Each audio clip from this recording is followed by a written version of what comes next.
அன்பே சிவம் மனமே குரு என்றுணர்த்திய குருவே போற்றி.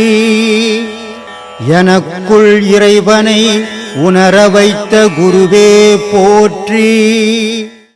முதல்ல செய்கிற வேலை விளக்கு கொளுத்துறீங்க இல்லை, தேங்காய் உடைக்கிறீங்க, கற்பூரம் கொளுத்துறீங்க. இதுக்கெல்லாம் என்ன காரணம்?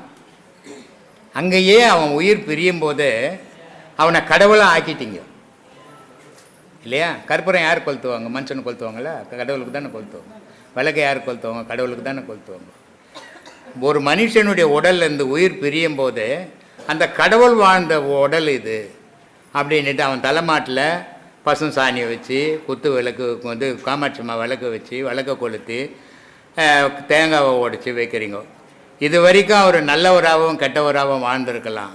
சில பேருக்கு அவங்க நல்லவங்களாக இருந்திருக்கலாம், சில பேருக்கு கெட்டவங்களாக இருந்திருக்கலாம். அப்போ தேங்காய் மூடி இருந்த மாதிரி தேங்காவை உடைச்சி வச்சுட்டீங்க. இனி அவர் யாருக்குமே கெட்டவர் இல்லை, வெள்ளை மனம் உள்ளவராக இருக்கிறாரு. எல்லாரும் வாங்கந்தான். எவ்வளோ பெரிய வீடு இருந்தாலும் செத்த ஒன்று தூக்கணும் தெருவில் போடுறோம். இதையெல்லாம் செய்துட்டு தீட்டு எங்கேருந்துமா வந்தது? தீட்டுன்னு ஒன்று இருந்ததுன்னா நீயும் இல்லை நானும் இல்லை. உங்கள் அம்மாவுக்கு 10 மாதம் தீட்டு போயிருந்தா நீ இருக்க மாட்டேன், எங்கள் அம்மாவுக்கு 10 மாதம் தீட்டு போயிருந்தா நான் இருக்க மாட்டேன். அப்புறம் தீட்டு எங்கேருந்து வரும்?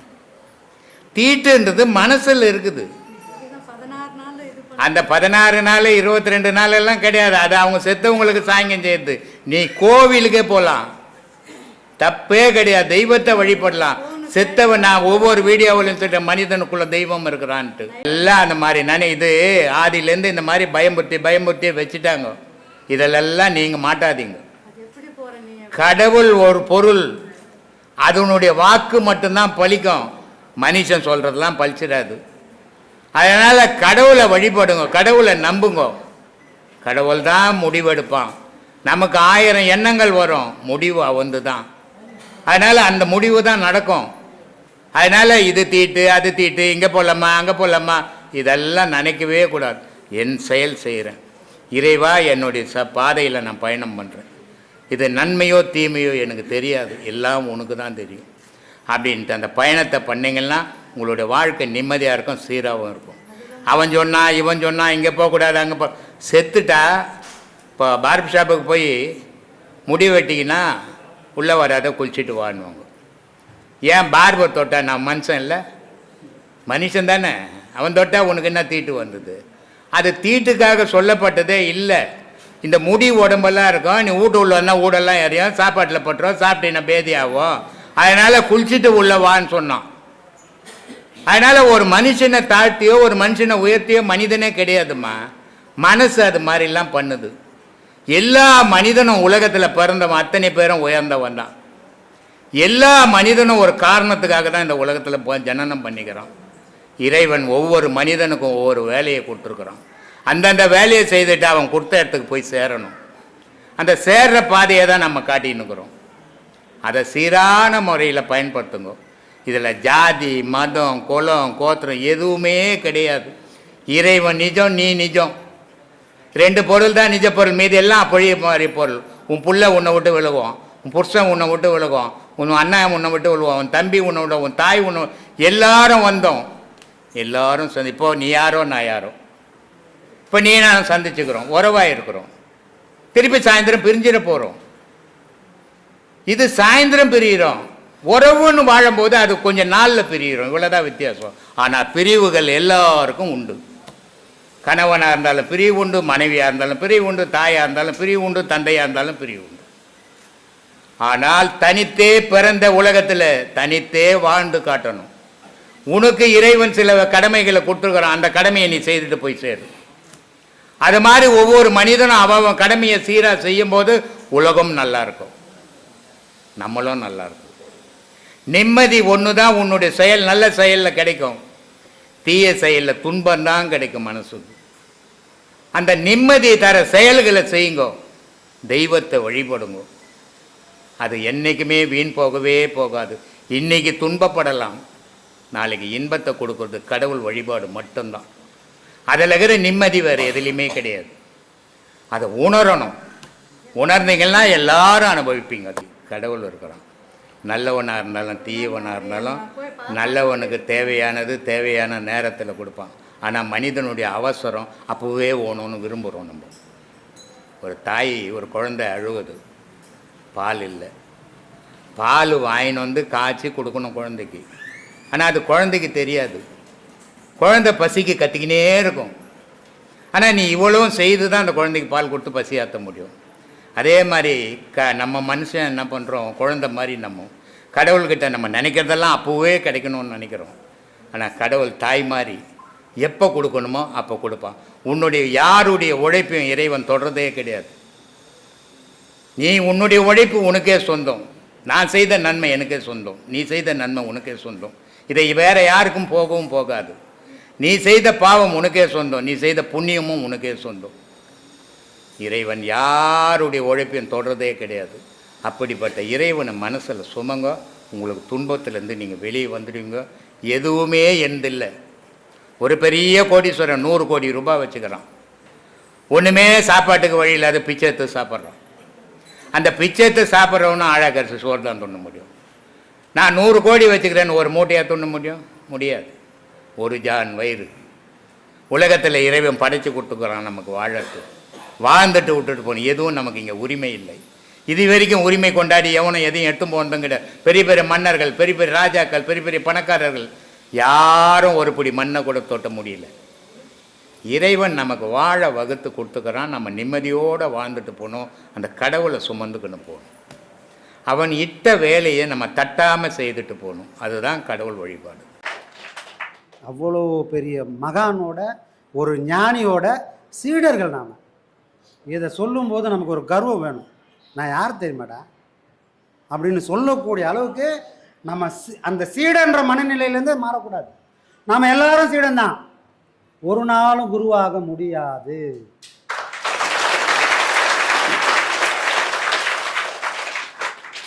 குரு ஆனால் என்ன ஆகும்? ஏன் சாமி குரு ஆனால் என்ன ஆகும் கேட்கணும். குருவாகணும்னு முடிவு பண்ணிட்டால் நமக்கு அறிவுன்ற கதவு அப்போவே முடிடும். அன்ன தேதிக்கு நான் எவ்வளோ தெரிஞ்சுக்கணுனோ அதை தாண்டி என்னால் தெரிஞ்சுக்கவே முடியாது. ஆனால் நீ சீடனாக இருந்து பார்த்தனா என்றைக்குமே கதவுகள் மூடாமலே இருக்கும். வாராஜா வாடா அப்படின்னு நம்ம குருநாதன் அடிச்சுன்னு போவார். ஏன்னா ஞானம்ன்றது இதுதான்பா எவ்வளோதான்பான்னு அளந்து சொல்ல முடியாத ஒரு பொருள். இறைவனும் ஞானமும் ஒன்று தான். இறைவனை தேடி பயணம் பண்ணுறது போராட்டம். இல்லாத பொருள் எப்படி போடுவ தேடுவ. ஆனால் ஞானத்தை அடைஞ்சிட்டேன்னா இறைவன் தேடக்கூடிய பொருளாக இருக்க மாட்டான். எனக்குள்ளே இருப்பான். எள்ளுக்குள்ள எண்ணெயாகவும் கரும்புக்குள்ள சாராவும் இருப்பான். அப்போ எது வேணும் அப்படின்னு சொன்னால் ஞானம் வேண்டும். இந்த உலகம் ரெண்டும் கலந்தது தான் உலகம். நன்மை தீமை ரெண்டும் கலந்தது தான் உலகம். மனுஷனையே நல்லவனும் கெட்டவனுமா தான் இறைவன் படைச்சிருக்கிறான். அப்போ இந்த பலவீனத்தை புரிஞ்சுக்கணும். நாம் எல்லாரும் அவன் மோசங்க இவன் மோசங்கன்னு சொல்றதுக்கு ஒன்றுமே இல்லை. நான் எனக்கு புரிஞ்சுக்கிற நாள் வந்துச்சு, நான் தெளிவாயிட்டேன். அவங்களுக்கும் ஒரு நாள் வரும், அப்போ அவங்க தெளிவாயிடுவாங்க. இன்னைக்கு வரல, ஆனால் வராமல் போகிறதுக்கு இந்த உலகத்தில் வாய்ப்பே கிடையாது. என்னைக்காவது ஒரு நாள் அவங்களுக்கும் அந்த தெளிவு கிடைக்கும், யாராக இருந்தாலும். அப்போது கோயிலுக்கு போய் தேங்காய் உடைக்கலாமா, வாழைப்பழம் வைக்கலாமா, ஐயா சொன்ன மாதிரி பஞ்ச பொருளையும் பஞ்ச பூதத்தையும் கொண்டு போய் அங்கே சமர்ப்பிக்கலாம்னா அதெல்லாம் ஒன்றும் தேவையில்லை. நான் இன்பமும் துன்பமும் அடையிறதுக்கு காரணமான பொருள் எதுன்னு நான் முதல்ல கண்டுபிடிக்கணும். அந்த பொருளை என்கிட்ட கொடுத்துட்டு ஒருத்தன் சுகமாக இருக்கிறான். நான் என்ன பண்ணணும், அம்மாவோட கருவில் இருக்கும்போது என்கிட்ட அந்த பொருள் இல்லை, இருந்தது, வேலை செய்யலை. நான் எனக்கு சாமர்த்தியம் இருந்தால் என்ன பண்ணோன்னா, இறைவன்கிட்ட அதை படைக்கிறேன் இதை படைக்கிறேன்னு வேண்டிக்காம என் மனசை அவங்கிட்ட போய் கொடுத்துடணும். இது ஒன்று தாண்டா ஒன்று என்ன பிரிக்குது, இந்த பொருளை உங்ககிட்டே சேர்த்துட்டேன்னு சொன்னால் அவனும் நானும் வேறன்ற நிலையில் போய் நீயும் நானும் ஒன்றுப்பான்னு ஏற்றுப்பான். இந்த ஒரு பொருளே எண்ணெயும் தண்ணியுமா நின்று பிரித்து காட்டினது சேர விடாம. எந்த பொருள் பிரிக்கிறதுக்கு காரணமாக இருந்ததோ அந்த பொருளை கொண்டே அதை முடிவு பண்ணிக்கணும். அப்போ நம்ம எதை சமர்ப்பணம் சொன்னால் என் மனத்தை சமர்ப்பணம் பண்ணிட்டோம் அப்படின்னு சொன்னால் ஞானம்ன்றது தூரமான பொருளோ தேடக்கூடிய பொருளாவோ அது இருக்காதுப்பா. அது எனக்குள்ள ஊத்தா சுரக்கும். ஊத்து எப்படி சுரக்கும்? எப்போ சுரக்கும்? தோண்டினா தானே சுரக்கும். அப்போ தண்ணி இருக்குது, எல்லாருக்குள்ளேயும் இருக்குது. யார் தோன்றாங்களோ அவங்களுக்கு மட்டும்தான் சுரக்குது. எந்த பாத்திரத்தை கொண்டு சாமி சுரக்க வைக்கிறது? எதை தோன்றது? நானே வைராகியம் என்ற ஒரு பாத்திரத்தை வச்சு தான் நீ அதை தோண்ட முடியும். எதை அடையணும்னாலும், இல்லற வாழ்க்கையாக இருந்தாலும் துறவு வாழ்க்கையாக இருந்தாலும், வைராகியம் இல்லாத ஒருத்தனால அந்த நோக்கத்தை அடையவே முடியாது. அசைச்சு பார்க்க 1000 பொருளை இறைவன் கொடுத்துருக்குறான். உன்னை கூட்டும் போய் சேர்க்கறதுக்கு எந்த பொருளும் இங்கே இல்லை. ஒரே பொருள் தான். ஐயா சொன்ன மாதிரி அறிவை அறிவால் அறிந்து அறியும் அறிவுதனில் பிரிவுபடாமல் நிற்பது எக்காலம் பாடுறாரு. அப்போ பேரறிவை ஒன்று அடையணும்னு நான் சொன்னால் என்கிட்ட இருக்கக்கூடிய சிற்றறிவை கொண்டு தான் அடைய முடியும். இந்த சிற்றறிவோட துணை கொண்டு பேரறிவை அடைஞ்சிட்டா அது ரெண்டும் ஒரு விஷயத்தை கொடுக்கும்போது அது ஒரு அறிவு, அதுதான் ஞானம். இல்லாத பொருளை யாராவது அடைய முடியுமா? இல்லாத பொருளை யாராவது ஓமானம் சொல்ல முடியுமா? சொல்ல முடியாது. அப்போ சாட்சியாக இருக்கிற பொருளை ஒன்று துணைக்கு வச்சுக்கின்னு தான் கண்ணு காணாத ஒரு பொருளை நான் அடைய முடியும். அதுக்கு துணையாக இருக்கக்கூடிய ஒரு பொருள் எதுனா நம்ம மனம். இந்த உலகத்தில் இயங்கணும்னாலும் அது வேணும், இறைவனை பிடிக்கணும்னாலும் அது வேணும். புலனோடு சேர்ந்து இந்த உடலோடு சேர்ந்து மனம் உறவாடினால் இந்த உலகமே பெரிய விஷயமா தெரியும். இந்த உடல் நான் அல்ல, இந்த புலன் நான் அல்ல, மனம் நான் அல்ல என்று என் ஆன்மாவோட மனம் பொருந்தி நிற்கும் போது உலகம் மறையும். அது வரைக்கும் மறைபொருளாக இருந்த அந்த இறைவன் இப்போ பிரதேசமாய் நிற்பான். இது எல்லா ஞானிக்கும் அவன் காட்சி கொடுத்துருக்கிறான். எல்லா ஞானிகளோட வாழ்க்கையிலும் இது நடந்திருக்குது. நாமளும் ஞானத்தை அடைஞ்சால் நம்ம வாழ்க்கையிலையும் இப்படி ஒரு காலம் கண்டிப்பாக வந்து சேரும். சரிங்களா? அப்போது நாம் இங்கே எதுக்காக வந்திருக்கிறோம்? ஞானத்தை அடையணும்னா என்னென்ன வேணும்? வைராகியம் வேணும். பாதையில் வாராஜா அப்படின்னு கூட்டும் போய் கைப்பிடிச்சி கூட்டும் போகிறதுக்கு யாரும் வரமாட்டாங்க. திருமூலர் சொல்கிறார், இறைவன் 2 விதமான பாதைகளை போட்டு வச்சிருக்கிறான். யாருக்கு? ஒரு ஆடு மாடுக்குது. உலகத்தில் 1000 ஜீவராசிக்குது. எந்த ஜீவராசிக்காவது பாதைகள் இருக்கா? மாடு போகிறதுக்கு ஒரு பாதை, நாய் போகிறதுக்கு ஒரு பாதை, குதிரை போகிறதுக்கு ஒரு பாதைன்னு பாதை போட்டு வச்சுக்குதா? இறைவன் படைத்த உலகம், அவன் படைத்த உயிர்களே. ஆனால் எந்த உயிருக்கும் அவன் பாதையை போட்டு கொடுக்கல. இது நல்லா புரிஞ்சுக்கணும். யாருக்காக பாதை போட்டு கொடுத்துக்கிறான்னா இந்த இனத்துக்கு மட்டுமே இறைவன் பாதையை போட்டு கொடுத்துருக்கிறான். அந்த பாதை எந்த பாதை அப்படின்னு சொன்னால் அழகான ஒரு பாதை, கல் இல்லை முள் இல்லை, அழகாக ஒரு பாதைப்பா. இந்த பாதையில் நீ பயணம் பண்ணால் நீ எங்கே போனமோ அந்த ஊருக்கு நீ போய் சேர்ந்துடலான்னு ஒரு பாதையை போட்டு கொடுத்துட்டான்.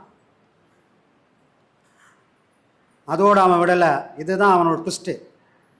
பாதையை போட்டுட்டான், அதோட விட்டுருந்தா நல்லா இருக்குமே அப்படின்னா அந்த பாதையை ஒட்டி நெறிஞ்சி முள்ளா போட்டு வச்சிட்டான். நெறிஞ்சி முள்ளான்னு தெரியல, அது குத்தி உள்ளவும் போகாது, நம்மளை நடக்கவும் கூடாது.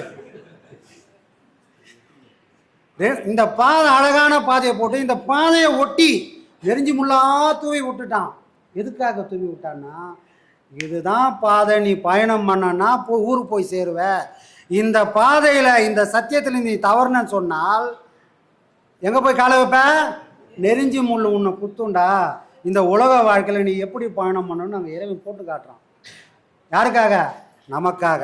பாதை தடுமாறாத போனால் மட்டுமே பயணம் தொடரும். பயணம் தடுமாறாத போனால் மட்டுமே ஞானம் கிடைக்கும். ஞானத்தை அடைஞ்சால் மட்டுமே இறை தரிசனம் எல்லாருக்கும் சாத்தியப்படும். அப்போ நாமெல்லாம் பாதம் மாறாமல் நிற்கிறோன்றதுக்கு சாட்சியா சோதனைகள் வந்து பாதம் மாறாமல் நின்று இருக்கிறோம்.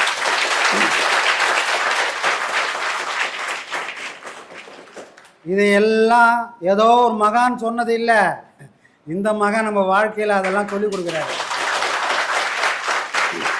ஏன்னா படிச்சுட்டு கடந்து போகிறதில்ல ஞானம், படிச்சுட்டு கடந்து போகிறதில்ல வாழ்க்கை. படித்ததை நீ எப்படி எடுத்துன்னு போகிற, இந்த படிப்பினை உனக்கு என்ன சொல்லி கொடுத்ததுன்னு அதை நீ புரிஞ்சுக்கிறது மட்டும்தான் உன் வாழ்க்கை தடுமாறாமல் இலக்கை அடைய முடியும். புரியுதுங்களா? இதுதான் சாமி.